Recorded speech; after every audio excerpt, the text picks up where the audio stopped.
बात कर लेते हैं। रात जो है कमेंट आया एक लड़के का, बोल रहा है कि सर आप जो है जो वीडियो बना रहे हो, रात लाइव था कि आप अच्छे कपड़े पहने, साबुन लगाए चेहरे पर। भाई मैंने ये बोल दिया उसको कि आपको न्यूज चाहिए या भाई कुछ और चाहिए, मेरी समझ में नहीं आ रहा। चेहरा चाहिए, क्या चाहिए हम लोगों को। सर आने वाले हैं तो थोड़ा आप लोग जो है वेट करिएगा, थोड़ा सा वेट।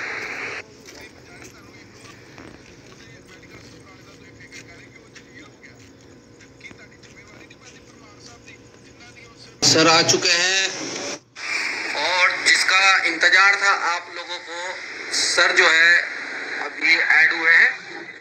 सर आ चुके हैं और देखिए नंदन सिंह बोरा जी, नमस्कार।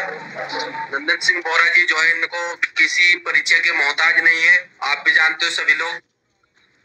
22 पीपल्स यानी कि शिक्षक हमसे जुड़ चुके हैं। और सर से हमारा क्वेश्चन रहेगा, हम सर से बात कर लेते हैं कि सर सबसे पहले एनएच डिलेड की तरफ से आपको नमस्कार।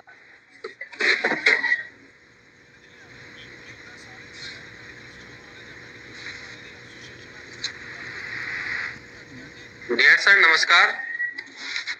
हाँ जी। देखिए सर, सभी शिक्षकों का जैसे एनएच डिलेड की केस लगा था सर 2 दिन पहले 21 जुलाई में लगा था सर। तो सभी शिक्षकों का क्वेश्चन ये है सर कि बोल रहे हैं कुछ बीएड की तरफ से कुछ मैसेज आ रहे थे, उसमें सभी जो है लोग परेशान हो रहे थे कि वो बोल रहे थे कि आईए इनकी डिसमिस हो चुकी है, केस इनका खारिज हो चुका है। उसमें कितनी सत्यता है, कितनी उसका परिमाण है, क्या है सर, उसको क्लियर कर दो सर, क्योंकि लोग बहुत परेशान थे। वो चीजें पूछना चाहूंगा सर, सबसे पहले यही सवाल है सर।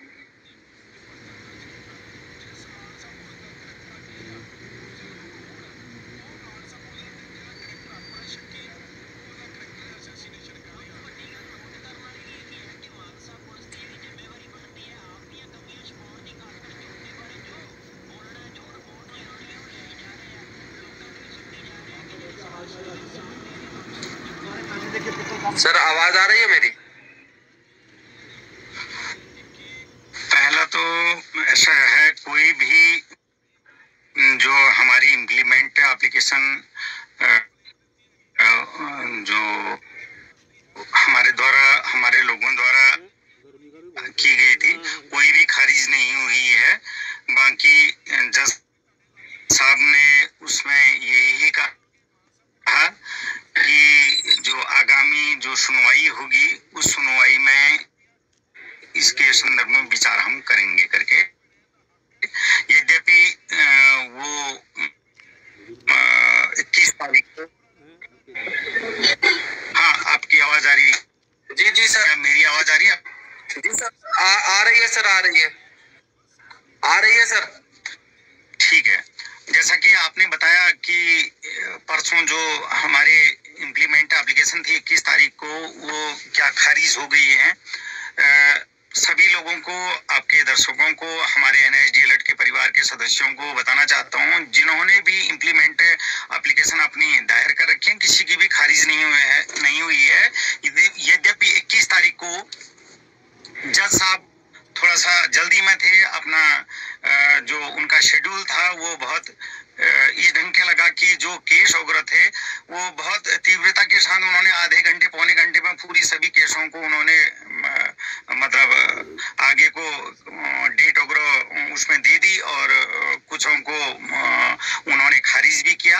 तो हमारे केस में भी जब इम्प्लीमेंट की बात आई तो उन्होंने भी उसमें खारिज करने की बात कही, और जिसका हमारे अधिवक्ता द्वारा उनको समझाने का प्रयास किया गया। फिर उन्होंने बाद में अपने शब्दों को संशोधित करते हुए कहा कि अगली जो डेट होगी उसमें जब हम इसमें आर्गुमेंट करेंगे, उसी समय हम इसके इम्प्लीमेंट एप्लीकेशन के विषय में निर्णय लेंगे। तो अभी कोई खारिज नहीं हुई है। यदि कोई व्यक्ति कह रहा है तो उनका अपना बुद्धि विवेक हो सकता है कि वो अपने बुद्धि विवेक के आधार पर कोई बात को कह रहे हैं, तो आपको कोई चिंतित होने की आवश्यकता इसमें नहीं है।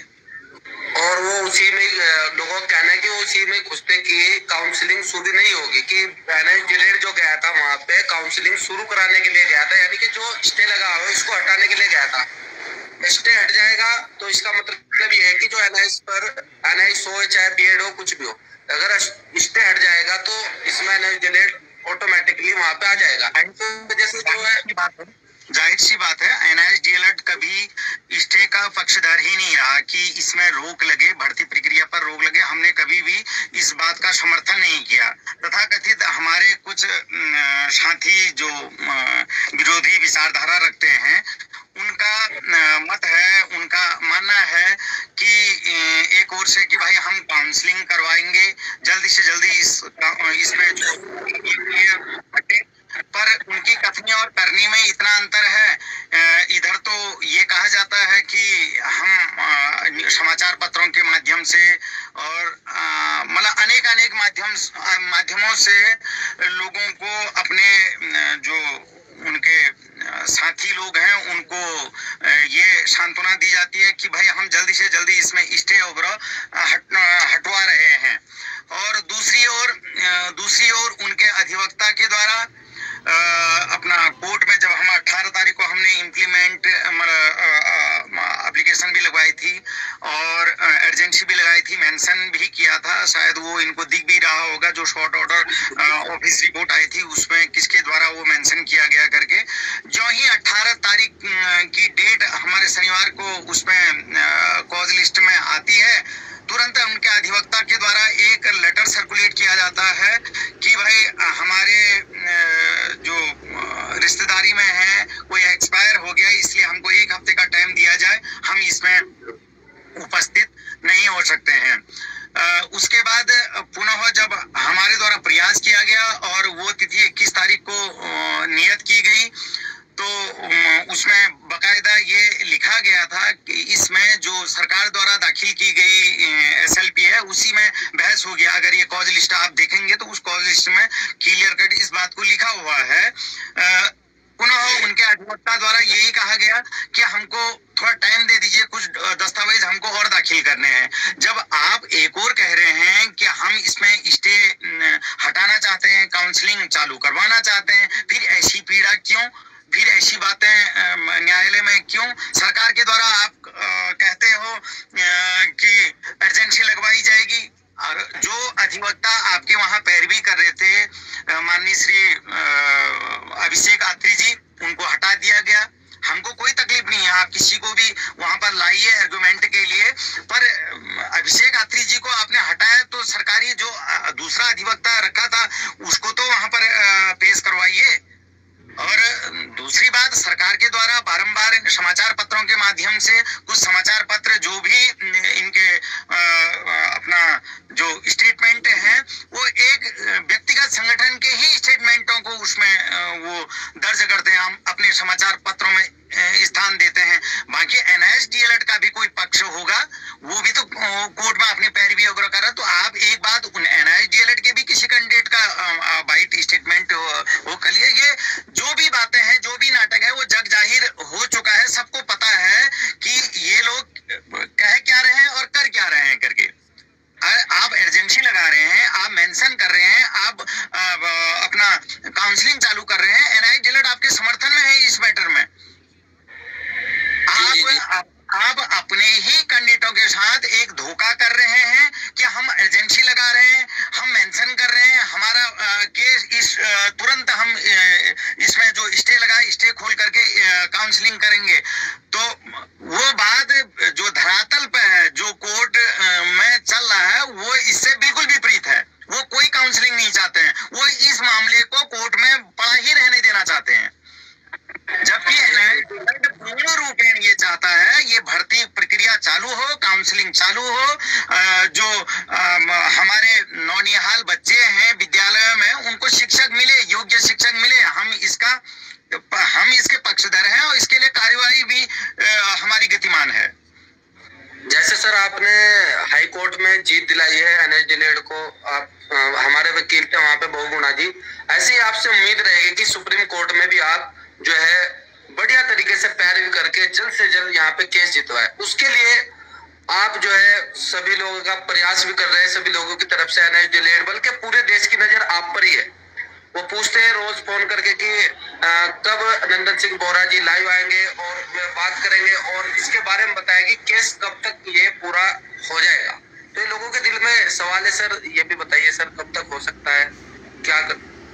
आप ये कह रहे हैं हाई कोर्ट में आपने जीत दिलाई। मैं कोई जीत दिलाने वाला कोई नहीं हूँ। लोगों के सहयोग हम इतने बड़े अधिवक्ताओं को कर रहे हैं, उनके साथ बैठ करके लगातार एक एक तथ्यों पर बात कर रहे हैं। वो बदौलत हमारे इन जो गरीब लोग हैं, जो बिल्कुल रात दिन एक करे हुए हैं, जिन्होंने इतना अपना अध्यापक पात्रता परीक्षाएं जो भी हमारे सामने परीक्षाएं वगैरह आई, भले वो टीटी के अध्यापक पात्रता की परीक्षा हो या हमारे तथाकथित कुछ लोगों के द्वारा न्यायालय में जाने के लिए हमको छोटा दिखाने के लिए, हमारे विषय में कई टाइप के अन्याय करने के लिए जो इन्होंने वो किया, और हमारे लोगों के सहयोग की वजह से, आर्थिक सहयोग की वजह से और दुआओं आशीर्वाद, माता पिताओं के, तमाम देवी देवताओं के आशीर्वाद की वजह से हम आज जो सफलता की सीढ़ी हाईकोर्ट से चढ़ के आए हैं, वो सब लोगों का आशीर्वाद है उसमें। तो एक नंदन बोहरा के कहने से ये हो पा रहा है या नंदन बोहरा कर रहे हैं, ये बिल्कुल निराधार है, गलत बात है। लोगों का प्रेम आशीर्वाद मेन बात ये है। दूसरा बात, जैसा कि आपने कहा कि कब तक होगा, इसमें देखो हम इस विषय में लगातार संघर्षरत हैं।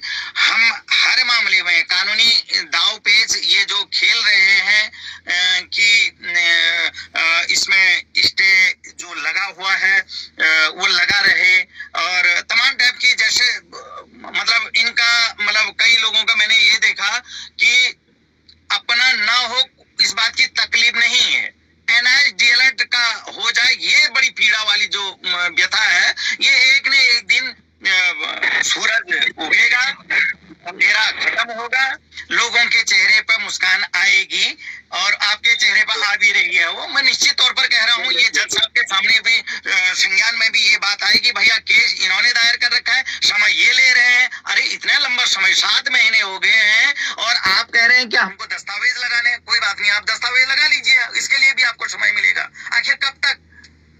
तो जल्दी ही इसका सुखद परिणाम आएगा, मुझे पूर्ण विश्वास है इस विषय में। जैसे हमारे एक दोस्त है हमारे विश्वनाथ जी, वो भी अलग से है, उनका भी 2-3 दिन पहले स्टेटमेंट आया कि सर का जो है ना, उनको थैंक्स बोलना कि उन्होंने मेंशन कराया, मेहनत की, और हम सभी एक ही है, कोई दिक्कत नहीं है। नंदन सिंह बोहरा जी की वो तारीफ भी कर रहे थे, तो सर उनके लिए क्या कहना चाहेंगे? उन्होंने आपके लिए बहुत अच्छा बोला है कल परसों पूरे सभी में। देखो आप हो, कोई है, यदि कोई संघर्ष करेगा, पसीना बहाएगा, उसका परिणाम सुखद आएगा, तो वो सभी के लिए अच्छी बात है। बाकी अगर कोई कहीं पर किसी प्रकार की बेईमानी करे या कहीं पर कोई झूठ बोले, तो वो भी उजागर होगा ही होगा, तो उसमें कोई तारीफ की आवश्यकता नहीं। मैं अगर काम कर रहा हूँ, अच्छा कार्य करूंगा, तो उसका आशीर्वाद, प्रेम, सब कुछ वो मिलेगा, ऊपर वाला देखता है।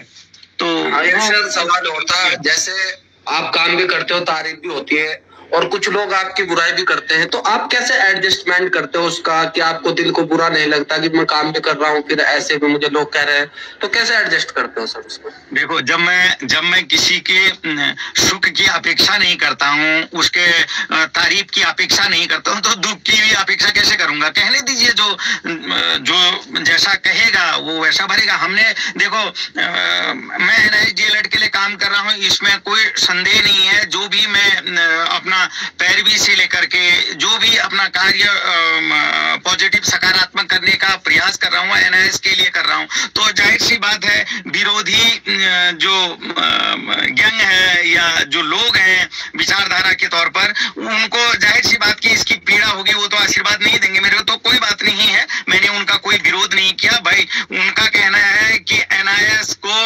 बाहर किया जाए। देश की सर्वश्रेष्ठ संवैधानिक संस्था द्वारा यह कोर्स किया गया, आप कैसे इसको ये अवैध कर देंगे? क्या ये प्रशिक्षण जो दिया गया, 14 लाख लोगों को प्रशिक्षण दिया गया, 68 कुछ करोड़ रुपए भारत सरकार ने इस प्रोग्राम को करने के लिए खर्च कर रखा है, तो आप ये कहेंगे कि भाई आप जो है अप्रशिक्षित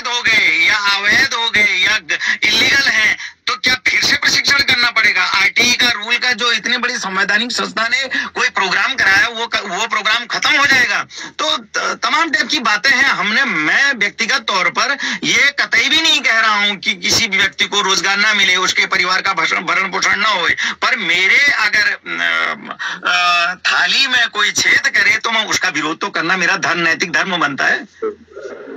और सर जैसे अभी एक दिव्या सिंह है, इन्होंने लिखा है कि हाई कोर्ट के ऑर्डर पर कोई स्टे नहीं लगा है, अभी लिखा है इन्होंने, तो उनके बारे में क्या कहेंगे आप?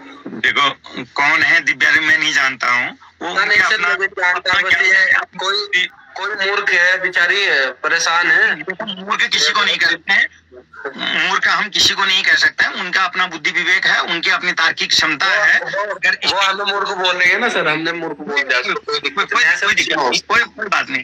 कोई बात नहीं। वो अगर कह भी रहे हैं तो उनका बुद्धि विवेक है, वो हम तो मूर्ख ही हैं, तभी तो हम हाईकोर्ट से जीत के आए।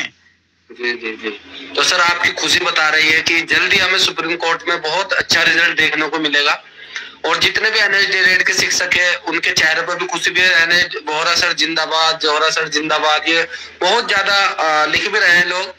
Great work sir, great sir ji, हम आपके साथ खड़े हैं, दिन रात एक साथ खड़े हैं, कोई घबराने वाली बात नहीं है, सब लिख रहे हैं। ये आपके प्यार, आपके काम के प्यार का नतीजा है जो लोग ये पूछ रहे हैं। तो सर इस आशीर्वाद के लिए सभी का साधुवाद, आपका धन्यवाद, आपका प्रेम अनवरत यूं ही मेरे साथ बना रहे और मेरे लिए संभल का काम अवश्य करेगा, ऐसे मुझे उम्मीद है कि आप लोगों के आशीर्वाद से ही और एक बिल्कुल निष्ठा के साथ आप लोग इतना आशीर्वाद, इतना अपनत्व दिखा रहे हैं, उसी का प्रतिफल है कि हम बिल्कुल करीब पहुंच रहे हैं। बिल्कुल सर, बिल्कुल। तो नंदन सिंह बोहरा जी ने सभी को बोल दिया है, शिक्षक जितने भी है वो परेशान ना हो, बहुत जल्द इसका रिजल्ट मिलेगा। क्योंकि वहाँ पे भी तरह का भी तो वो लगा रहे हैं कि हमारे कुछ मतलब बीमारी बता रहे हैं वो लोग कि हमें कुछ डॉक्यूमेंट्स लगाने, इस वजह से हुआ है। तो सर का कहना है कि जल्दी निश्चित जीत मिलेगी। तो सर एक चीज होती, जैसे इग्नू कोर्स है सर, अगर उसके साथ ऐसे कर देते तो वो भी ऐसे ही करता सर। इग्नू वाले के लिए क्या कहेंगे सर? नहीं देखो, ऐसा है, हम किसी भी कोर्स के, देखो अभी वर्तमान में जो ये डीएलएड वाले हैं उनको भी इंटर्नशिप के लिए विद्यालयों में अभी प्रशिक्षण के लिए भेजा गया है। हम ऑलरेडी विद्यालय में कार्यरत थे, तो कोर्स उनका भी 18 महीने का ही है। तो ये कानूनी बारीकियां हैं, कानूनी चर्चाएं हैं, वो हम वहां पर कहेंगे जहां पर उसको कहना चाहिए। जो जिस व्यक्ति को, जिस उस निर्णय करने वाले दाता को ये बातें हमको बतानी है, वो उसमें निर्णय लेंगे, कौन सही है, कौन गलत है, कौन क्या है करके। अब रही बात, ये कहते हैं 70% भर्ती तो हो गई है, अब तुमको कहाँ से लें? अरे मित्रों, 70% भर्ती होगी। पहला नियुक्ति पत्र भी एनआईएस डीएलएड के 350 के केस के अधीन रहा है। वो तो आपको पहले ही आपके संज्ञान में है। यदि आपको ये जानकारी नहीं है, किसी एक व्यक्ति का जिनकी जॉब लग गई है, उनके नियुक्ति पत्र का अवलोकन कर लें, उस नियुक्ति पत्र में क्या लिखा है करके, कोई अगर मित्र आपका हो तो बता रहे। बाकी पूर्व में भी हम सुप्रीम कोर्ट में गए थे, सुप्रीम कोर्ट ने हमको आश्वस्त किया है, यू आर प्रोटेक्टेड ना। तो आपको सब्जेक्ट टू डिसीजन जो है वो रखा गया है, आपका मैटर तो सरकार ने आपके विषय में सोच रखा है, तो आप चिंता न करें करके ऐसा उन्होंने पहले भी सुप्रीम कोर्ट के डबल बेंच द्वारा ये बात बोल रखी है। तो इनके बातों में कोई व्यक्ति कोई बोल रहा है, कुछ बोल रहा है, तो उसका जवाब देना उचित नहीं है। हम जहां पर जवाब देना होगा, जिससे जवाब सवाल करने होंगे, वहां पर करेंगे। जी बिल्कुल बिल्कुल सर, सही बात। बातें तो ये भी आ रही हैं कि भाई जो लोग याचिका करता थे, बीएड के कई लोग बेवजह पैसा दे रहे हैं, उनका पैसा तो सदुपयोग हो ही नहीं रहा है। तो मुझे उस विषय में कुछ नहीं कहना कि सदुपयोग हो रहा है, दुरुपयोग हो रहा है, वो तो वो जाने। कोई व्यक्ति किसी को अगर पैसा दे रहा तो ये भरोसे के साथ दे रहा है, वो भरोसे की जगह जा रहा है नहीं जा रहा है, वो तो वो देखें। ठीक है। और कई लोग ऐसे हैं, पैसा देने के बावजूद भी उनका तो नंबर आना ही नहीं है बीएड वाले की कंडीशन। ये ये कुछ लोगों के बयान वगैरह आ रहे हैं, तो हम उसके लिए क्या कह सकते हैं? ये तो व्यक्तिगत उनका निर्णय है कि भाई हम अपने जो लोग हैं उनको हम आर्थिक सहयोग कर रहे हैं, वो आर्थिक सहयोग भी वहां पर जिस मुकाम के लिए आप भेज रहे हैं वो वहां पर यूज हो रहा है या नहीं हो रहा है, आपको बेनिफिट मिलना है, मिलेगा कि भी नहीं मिलेगा, ये तो आपका मत है, आपका विचार है, आप उस हिसाब से निर्णय करिए। आप ये भी अवलोकन करिए कि आप किस सब्जेक्ट के हैं, आप सर्विस रूल हमारा जो कहता है उस रूल के आधार पर आपका चयन हो रहा है नहीं हो रहा है, अन्यथा आप तो बेवजह की पैसा का आप जो सहयोग कर रहे हैं लोगों को वो दुरुपयोग ही हो रहा है। आप ये मान के चलिए हाई कोर्ट में आप लोगों ने भी, आप बीएड के लोगों ने भी काफी सहयोग किया, उन्होंने भी अधिवक्ता, अपने बड़े बड़े अधिवक्ता रखे थे जो माननीय अभी वर्तमान में जस्टिस अपना थपलियाल जी हैं वो किए हुए थे, अपना ये केपी उपाध्याय जी किए थे, जिनको इतना मोटा पैसा आप लोगों ने पे किया था, पसीने की कमाई किया था, अंततोगत्वा क्या रहा परिणाम? आप हारे। बिल्कुल बिल्कुल सर। तो वही अन्य लोग अगर ये कर रहे हैं तो मैं कहता हूं कि आप कर भी रहे हैं, भले हमारे लोग हों या उनके लोग हों, भाई आर्थिक सहयोग करना है, सोच विचार करके करिए, न कहीं ऐसा ना हो कि आपका धन का दुरुपयोग हो रहा हो। मैं अपने लोगों से भी इस बात को कह रहा हूं, आपको लग रहा है कि हमारी जीत निश्चित है, हम जीतेंगे, तभी करिए, अन्यथा आपका नंबर आएगा या नहीं आएगा इस पर भी मंथन कर लीजिए, विचार कर लीजिए, क्योंकि हम समाचार पत्रों के माध्यम से जो चीजें कही जा रही हैं, हम तो इस बात के लिए खुश हुए थे, चलिए कोई बात नहीं, हमारे विरोधी संगठन है उन्हीं का भला हो, कम से कम एजेंसी लग करके केस जल्दी से जल्दी निस्तारित तो हो, पर कोई एजेंसी नहीं लगी है, बकायदा हम एजेंसी लगाते हैं, वहां रोका जाता है। तो अब मंथन कीजिए कि लंबा खींचने का मतलब क्या है, केस को लंबा खींचने का मतलब क्या है? उतनी बार वकील फीस मांगेगा, सुप्रीम कोर्ट में पर हियरिंग की फीस लगती है, तो क्यों ऐसा आप कर रहे हैं भैया? तो ज्यादा उनको ज्ञान देने की आवश्यकता नहीं है, वो उनका बुद्धि विवेक है, उनको लगे कि हमको सहयोग करना चाहिए, मेरा नंबर आ रहा है करके करें, अन्यथा भैया मैंने तो आपको आईना दिखा दिया, आप आईने में चेहरे को जरूर देख लीजिएगा। वो समझ गए होंगे, वो लोग समझ गए होंगे। जरूर जरूर, मुझे लगता है ये मेरा कहना ही नहीं, ये मंथन तो उनके दिमाग में पहले भी आ रहा होगा कि मैं सहयोग कर रहा हूँ, ये सहयोग करके मुझे फायदा है कि नुकसान है करके, वो आत्मसात जरूर करें। जी बिल्कुल बिल्कुल सर, बहुत बहुत धन्यवाद सर आपका चैनल पर आने के लिए, और सर ने टाइम दिया।